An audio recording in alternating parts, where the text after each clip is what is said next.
क्या मार पवन उन्नतिया हते यार बोलो के मरले बाई ऐसे मुअली क्या मार पवन उन्नतिया हते यार। अरे डरो करत रे आ गली में तोरा धरइनी रे कैसे भाई से तोरा पिटइनी रे।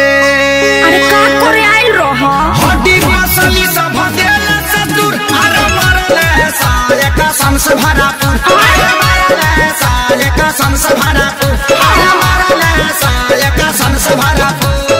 अरे कहां कहां मरल अरे कहां बताइए बड़ा मरले बासा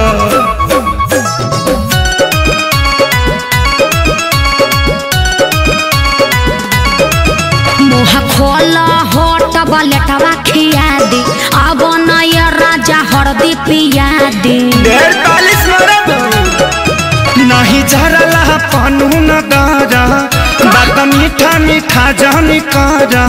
ओहो ऐसन कहे सोचता रह तनिको न कोइला हस विचार कुर्ता पाया टकुल ही देला सफार लहै हरदी गुड़ पी लो तका कर मिले हम आईनी रे प्यार में गलती भारी कईनी रे। चुप रहो सब ठीक हो जाई पूछा दारू अब तू हर दिला गुड़ अरे मरले साले कसम से भरा अरे मरले साले कसम से भरा अरे मरले साले कसम से भरा। अरे चुप रह चलो भोका माइस के सुई दिबा दी वो कौन सुई है दुख हरनी सुई। अच्छा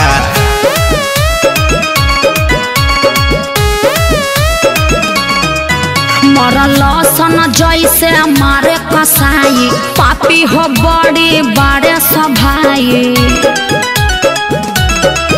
जनता रे खेसारी सभन के सब खेला बचन के माने के नहीं मोहब्बत में हार ठीक नहीं कोइला सभाई हमार।